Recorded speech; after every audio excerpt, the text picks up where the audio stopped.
जय हिंद to all my respected aspirants on behalf of Goyla classes में आप सभी का स्वागत करता हूं। देखिए, आज का जो टॉपिक आपके सामने आ रहा है वो वेरी इंटरेस्टिंग है क्योंकि वो एक संविधान से भी जुड़ा हुआ है और काफी इसमें राइट्स हुए हैं, दंगे हुए हैं, काफी लोगों की जान गई है। तो इस तरह के जो मुद्दे होते हैं वो कहीं ना कहीं जो आयोग होते हैं वो अपने एग्जाम में पूछते ही है, राइट। तो देखिए, जो ये न्यूज है ये 7 जून द हिंदू में इसको कवर किया गया था, पहले भी कवर किया गया था, नो डाउट, क्योंकि न्यूज तो अपडेट होती रहती है। तो 7 जून का आप देखेंगे, Manipur government yet to take stand on adding Meiteis on ST list. यानी कि देखिए यहाँ पर जो मीटीज है, एक सेकेंड, मीटीज एक कम्युनिटी है जो मांग कर रही है उनको एसटी शेड्यूल ट्राइब्स जो होते हैं उसमें शामिल करने की, राइट। और ये जो मांग है इसका विरोध किया जा रहा है जो अन्य कम्युनिटी है, राइट, जो ऑलरेडी एसटी में है। तो देखिए, इसमें आपको दिखेगा एक कम्युनिटी और दूसरी कम्युनिटी आपस में लड़ रही है। एक कह रही है कि मुझे एसटी में जो एसटी की जो अनुसूची है, जो लिस्ट है, उसमें शामिल किया जाए, और जो बाकी जो कम्युनिटी है वो कह रही है कि ना शामिल किया जाए। तो इसमें दंगे हो जाएगा। तो देखिए, इंपॉर्टेंट क्यों बनता है, देखिए सबसे पहले देख लीजिए इसमें क्या है, विवाद क्या हुआ था कि जस्टिस जो है, यानी कि जो न्यायपालिका है, वो एक ऑर्डर देती है विधायिका को कि वो देखें भैया जो मीटीज है, मीटीज को ये इंक्लूड करें एसटी की लिस्ट में, जो एसटी की अनुसूची है उसमें शामिल करें। तो यहीं पर जो कुकी और जूमी है, याद रखेंगे, एक तरफ मीटीज याद रखेंगे एग्जाम वाइज, ये मीटीज, और एक तरफ है कुकी और जूमी। यानी कि मीटीज को शामिल करने की बात की जा रही है न्यायपालिका द्वारा कि भैया विधायिका से कहा जा रहा है शामिल करो, और वहीं पर जो कुकी और जूमी है वो कह रहे हैं कि नहीं। और लड़ाई हो रही है मीटीज वर्सेस कुकी एंड जूमी। काफी मारकाट हुई है, काफी लोगों ने अपनी जान गंवाई है। अब देखिए इंपॉर्टेंट क्यों है, देखिए अगर आप 2013 का यूपीएससी का प्री का क्वेश्चन देखते हैं तो डायरेक्ट आपसे पूछा गया है, यहाँ पर कुछ ट्राइब्स के नाम दिए हैं और ये राज्य किन किन राज्यों से ये शामिल है, राइट। तो इस तरह के प्रश्न देखे जाते हैं। तो इसका जो आंसर है, मैं एंड ऑफ द क्लास इसका आंसर बताऊंगा आपको। यहाँ पर आपने बस ये देखना है कि इस तरह के क्वेश्चन पूछे जा चुके हैं तो दोबारा पूछे जाएंगे, राइट। तो यहाँ पर आप देख सकते हैं ये मीटीज है जो कह रहे हैं कि भैया मीटीज को बचाया जाए, है ना, इनको एसटी में शामिल किया जाए जिससे कि इनको एक संरक्षण, प्रोटेक्शन मिले। वहीं पर आप देखेंगे जो कुकी है, जो जोमी है, कुकी जोमी जो लोग हैं वो कह रहे हैं कि नहीं शामिल किया जाए, राइट। तो आप देख पा रहे होंगे। अब देखिए, हमें जो समझना है, आपसे कोई ये नहीं पूछेगा कितने लोग शामिल थे क्या नहीं थे, हमसे एग्जाम वाइज ज्यादातर पूछा जाता है कि कौन सी ट्राइब कहाँ की है, और थोड़ा जो एक संवैधानिक पहलू है जो इसका, वो हमसे पूछा जाता है। तो क्वेश्चन है कि एक प्रोसेस क्या है जिसमें एसटी की जो लिस्ट है, जो अनुसूची है, उसमें कैसे किसी कम्युनिटी को शामिल किया जाता है, उसकी क्या प्रक्रिया है, वो हमें समझना है, राइट। देखिए क्या है, the process of including tribes in the ST list begin with the recommendation from the respective state government. यानी कि इसकी शुरुआत होगी उस राज्य सरकार के वहां से जहां से ये मांग उठाई जा रही है। जैसे यहाँ पर जो मुद्दा है ये मणिपुर का है, तो मणिपुर की जो राज्य सरकार है वो ये मुद्दा स्टार्ट करेगी, उसे इनिशिएट करेगी, राइट। नेक्स्ट स्टेप क्या होगा, फिर इसके बाद जो ट्राइबल अफेयर मिनिस्ट्री है केंद्र की, वहां पर ये मुद्दा जाएगा और वो उसे रिवाइव करेगी। और कहीं ना कहीं जब वो रिवाइव कर लेती है, वो संतुष्ट हो जाती है, चलो इन लोगों को संरक्षण दिया जाए, एसटी में डाल दिया जाए, फिर ये मुद्दा जाएगा रजिस्ट्रार जनरल ऑफ इंडिया के पास अप्रूवल के लिए। आई रिपीट, कहां जाएगा, रजिस्ट्रार जनरल ऑफ इंडिया के पास फॉर अप्रूवल। इसके बाद अप्रूवल हो जाता है, फिर ये मैटर जाएगा national commission for scheduled tribes. जो ये आयोग है, आपको पता होना चाहिए, ये आयोग एक संवैधानिक आयोग है, राइट। और ये आपने मुझे कमेंट सेक्शन में बताना है, अगर ये संवैधानिक आयोग है तो किस अनुच्छेद में आता है। और एक और प्रश्न का आपने उत्तर देना है, जैसे कि आप जानते हैं पहले जो national commission for SC and ST एक ही आयोग था, यानी कि शेड्यूल कास्ट, माफ कीजिएगा, शेड्यूल कास्ट और शेड्यूल ट्राइब्स एक ही उसमें आते थे, परंतु इसको अब अलग कर दिया गया है। एक है आपका नेशनल कमीशन फॉर एससी और दूसरा है नेशनल कमीशन फॉर एसटी। तो आपने मुझे ये भी बताना है कमेंट सेक्शन में ये किस वर्ष अलग किया गया, और दोनों ही संवैधानिक है, राइट। ये बात आपने याद रखनी है।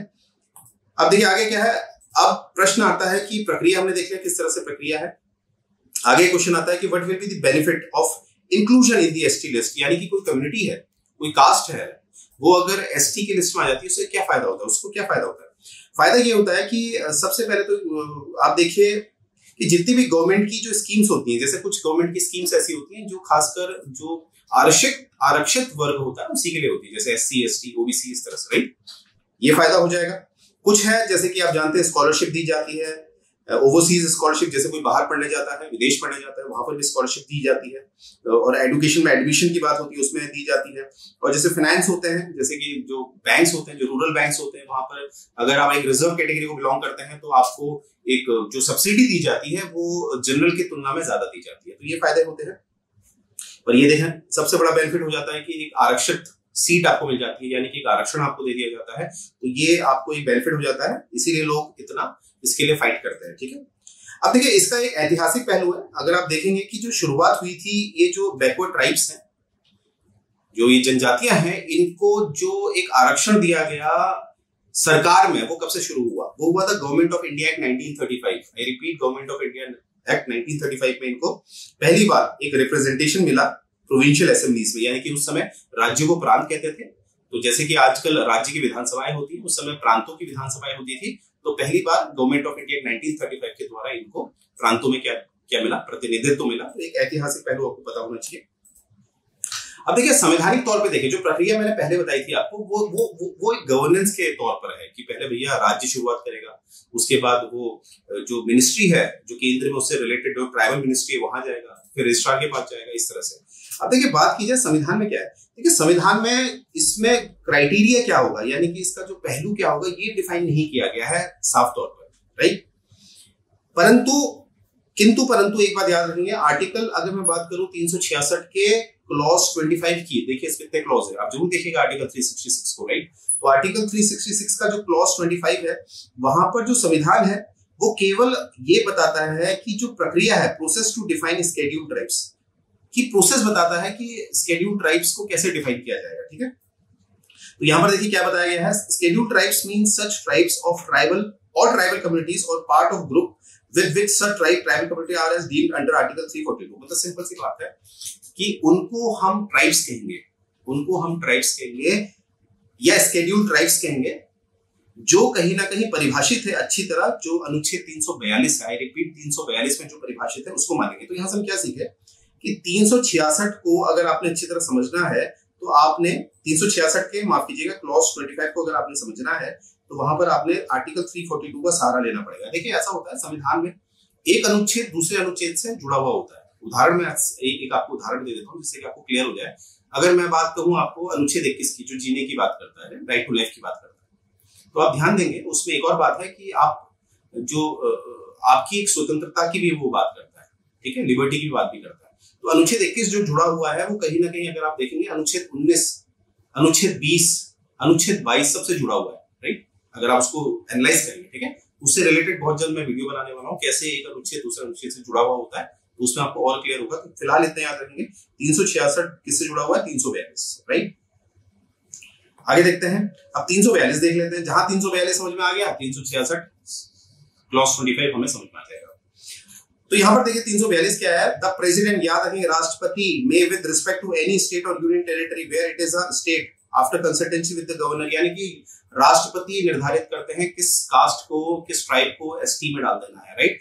परंतु अगर बात केंद्र की होगी तो राष्ट्रपति खुद ही ये निर्णय ले सकते हैं। हालांकि वो सच बात यह है कि अनुच्छेद 74 के द्वारा जो मंत्रिपरिषद कहती है उस हिसाब से वो काम करते हैं। और बात की जाए अगर राज्य की, राज्य में क्या होता है कि पहले ये शुरुआत राज्यपाल करते हैं, मतलब राज्यपाल के जो शुरुआत होती है राज्यपाल के द्वारा होती है। फिर राष्ट्रपति के पास एक शक्ति होती है कि राष्ट्रपति क्या करेंगे, फिर किसी भी जो ट्राइब है उसको एसटी में डाल सकते हैं। अब देखिए यहाँ पर एक बहुत इंपॉर्टेंट क्वेश्चन ये है कि क्या राज्यपाल की सुनते हैं राष्ट्रपति? क्योंकि राज्यपाल तो राष्ट्रपति का ही प्रतिनिधित्व करते हैं, क्योंकि एक राष्ट्रपति है वो हर राज्य में तो नहीं बैठ सकता, तो इसीलिए राज्यपालों को बैठाया जाता है।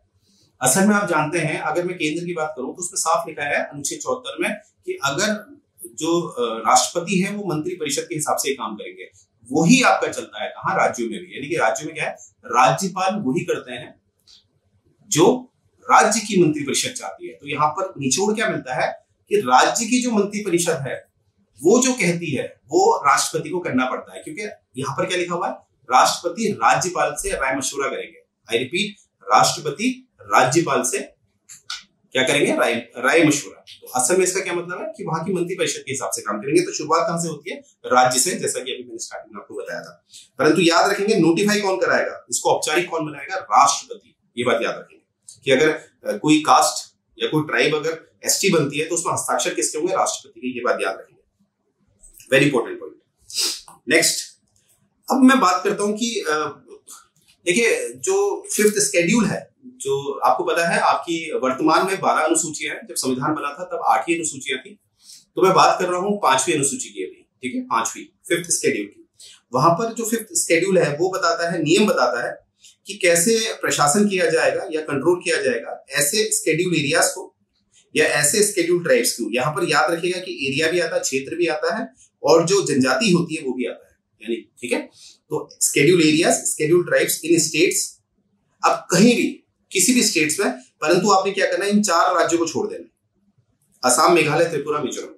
यहां पर जो अनुसूची 5 है, शेड्यूल 5 है, उसका दायरा नहीं चलता है, राइट, ये बात याद रखिएगा, नहीं चलता है। अन्य राज्यों में, यानी कि मान लेते हैं कोई राज्य हरियाणा, यहां पर किसी ट्राइब को एसटी डिक्लेयर करना है, चलो भैया राष्ट्रपति ने कर दिया, जैसे कि मैंने आपको बताया, हरियाणा शुरू करेगा, राष्ट्रपति हस्ताक्षर करेंगे, हो जाएगा। परंतु उसकी जो देखरेख है, हम मान लेते हैं ये एसटी जो हरियाणा के हैं, इसकी जो देखरेख करेगा उसके लिए अलग से कानून बनते हैं, अलग से मतलब उसको तवज्जो दिया जाता है। तो वो कहाँ डिफाइन है? वो सारे नियम कहाँ है? अनुसूची 5 में। और किसी क्षेत्र को भी एक अनुसूची में डाला जा सकता है, राइट, चाहे उस क्षेत्र में कोई जनरल कैटेगरी का हो, चाहे एससी हो, एसटी हो, ओबीसी, कोई भी हो, अगर वो क्षेत्र में आता है तो वो क्षेत्र का देख रेख जो होती है वो अलग तरीके से की जाती है, ठीक है। नेक्स्ट हम देखेंगे, अब वहीं पर बात करते हैं 6th शेड्यूल क्या है। ये बात करता है एडमिनिस्ट्रेशन ऑफ, जो हमने पहले 5वें में छोड़े थे, राइट। तो ये बात याद रखिए। देखिए अनुसूची 5 और अनुसूची 6 में डिफरेंस ये है कि अनुसूची 6 में ज्यादा तवज्जो असम, मेघालय, त्रिपुरा, मिजोरम को दे रखा है। क्यों? क्योंकि इसको उत्तर अगर जानना है तो आपको इसको ये समझना है क्या ये जो अनुसूची 5 या अनुसूची 6 है, क्या वो किसी संवैधानिक संशोधन से जुड़ी हुई है? नहीं। यानी कि जब संविधान ओरिजिनली बनाया गया था 1946 और 49 के मध्य, तब ये बात तय थी, राइट। तो उस समय ऐसा क्या था? उस समय ऐसा था, ज्यादातर जो असम था, क्योंकि असम से नागालैंड ये सब निकला हुआ है, तो असम के लोग ज्यादातर अपने आप को तिब्बती समझते थे। मतलब वो लोग ज्यादा, उनका जो रुख था, जो एक प्रायोरिटी थी, वो चाहते थे वो तिब्बत की तरफ चले जाए, इसीलिए ऐसे क्षेत्रों पे ज्यादा ध्यान देना था, राइट। तो ये एक ऐतिहासिक पहलू है, और आज भी देखा जाता है कहीं ना कहीं तिब्बत यानी कि चाइना कहीं ना कहीं वर्चस्व जमाए रखता है, तो इसीलिए इनको अभी भी शेड्यूल 6 में रखा है, राइट। तो ये बात याद रखेंगे। और ये भी याद रखेंगे जो शेड्यूल 6 है, इसका जो दायरा है, ये शेड्यूल ट्राइब्स की बात नहीं करता है, शेड्यूल एरियाज की बात करता है, ट्राइबल एरियाज की, राइट। यहाँ पर शेड्यूल ट्राइब्स और एरियाज दोनों है, यहाँ पर ट्राइबल एरियाज की बात करता है, ये बात याद रखेंगे, ठीक है। और ये बात किसी असम, मेघालय, त्रिपुरा, मिजोरम की बात करता है। अब देखिए ये बात तो है संवैधानिक तौर पर, ठीक है। संविधान में आपने देखा, जो मैंने बताया आपको, अनुच्छेद 342 बताया, उसके बाद ये मैंने आपको 366 बताया, सब क्लोज टू 25, और वो जानना है तो आपको अनुच्छेद 342, तो वहां से आप क्या सीखेंगे, जो असल में पावर है वो राष्ट्रपति के पास है, राइट। नेक्स्ट हमने देखा कि कहीं ना कहीं अनुसूची 5 और अनुसूची 6 जुड़ी हुई है इनसे। अब आप देखिए क्या कोई एक्ट, अधिनियम भी बना रखे हैं, जो मतलब एक संसद बनाती है कानून द्वारा, राइट। हाँ बिल्कुल है, जैसे इतने आप देख सकते हैं अपने सामने, ठीक है, ये आप देख सकते हैं, ये सारे के सारे, जैसे ये आप दिख रहा होगा, जो आपको ये शेड्यूल कास्ट है, शेड्यूल ट्राइब्स वाला दिख रहा है, ये सब एट्रोसिटीज वाला, जिसे पोआ एक्ट भी कहा जाता है, पोआ प्रिवेंशन ऑफ एट्रोसिटीज एक्ट 1989। तो इसके द्वारा भी संरक्षण दिया जाता है जो अलग अलग जो हमारी ट्राइब्स होती हैं, एसटी है, एससी है, ओबीसी, राइट। तो ये भी याद रखेंगे। तो मुझे उम्मीद है ये बातें आप समझ पाए होंगे, यहाँ से हमने प्रक्रिया भी जानी, और न्यूज में है तो कहीं ना कहीं ये आंसर बन जाता है। आइए अब जो स्टार्टिंग में मैंने आपसे कहा था, इसका जो आंसर है वो जानते हैं। तो इसमें आंसर है कि क्वेश्चन पूछा गया, कंसीडर द फॉलोइंग पेयर्स, और हमें बताना है कि करेक्टली मैच कौन से हैं। ध्यान देना होता है एग्जाम में, करेक्टली पूछा है या इनकरेक्ट पूछा है, तो करेक्टली पूछा है। तो बात की जाए, लिंबू जो सिक्किम के हैं, बिल्कुल सही जवाब, ये सही है। कार्बी हिमाचल प्रदेश के, नहीं, कार्बी हिमाचल प्रदेश के नहीं है, आप कमेंट सेक्शन में बताएंगे कहाँ के हैं। दोंगारिया कौंड, ये उड़ीसा की है, बिल्कुल है, कौंड जो है वो उड़ीसा की है, बिल्कुल सही जवाब। गोंडा तमिलनाडु, बिल्कुल नहीं, गोंडा तमिलनाडु के नहीं है। तो इसका जो राइट आंसर है, यानी कि 1 और 3 इसका राइट आंसर है। हम ऑप्शन में जाएंगे 1, 3, 1, 3, या option A is the right answer, option A is the right answer, right. तो इसीलिए अब आपको मेतीस पूछ सकते हैं, जोमी पूछ सकते हैं, राइट, कोकी पूछ सकते हैं, कीकू पूछ सकते हैं। तो इस तरह का मेरा कहने का तात्पर्य है, आप ट्राइब्स को याद रखना, ज्यादा तुम ट्राइब्स को याद रखना, क्योंकि ट्राइब्स बहुत होती है, हमें वो ट्राइब्स याद रखनी होती है जो न्यूज में चल रही है, राइट। तो मुझे उम्मीद है ये लेक्चर आपको पसंद आया होगा। तो यहीं से मैं अपना लेक्चर एंड कर रहा हूँ। जय हिंद।